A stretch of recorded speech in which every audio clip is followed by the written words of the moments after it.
Psychoschizophrenia.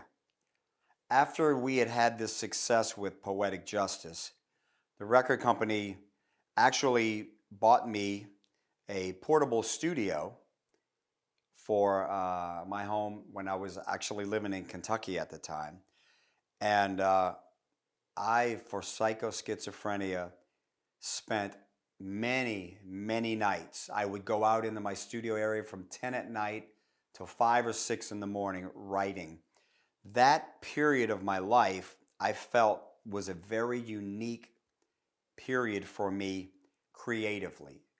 For some reason, I guess I just hit that maturation spot where I felt like I had no limitations in what I could write to express myself.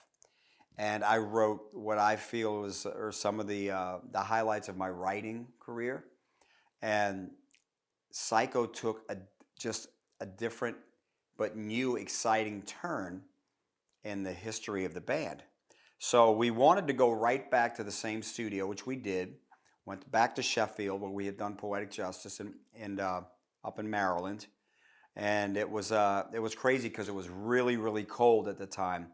And I remember we were actually had to put up a 2 to 3 week halt on all recording because of a blizzard that had come in, and all the power and everything in the studio was completely shut off for days.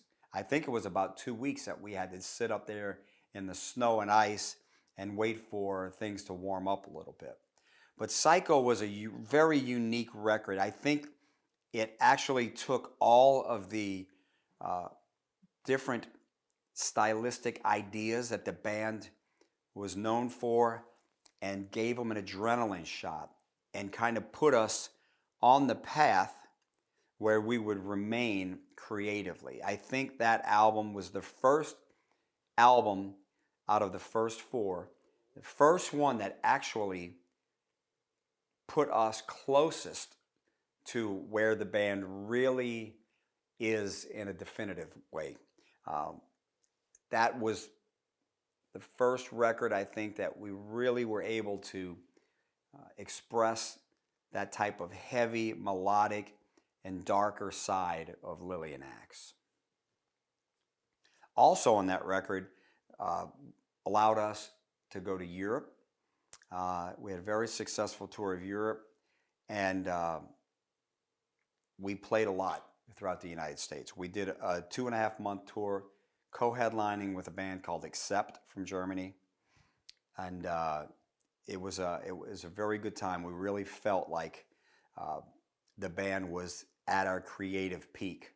The only problem was, right when Poetic and Psycho came out, which were only like a couple of years or a year apart from each other, the label really pushed and rushed us, I think, a little bit too much.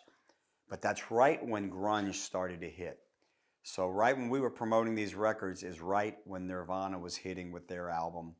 And the weird part about it is we were stuck in this genre that we really didn't fit in, and we had our best-selling records right when grunge was hitting. So who knew?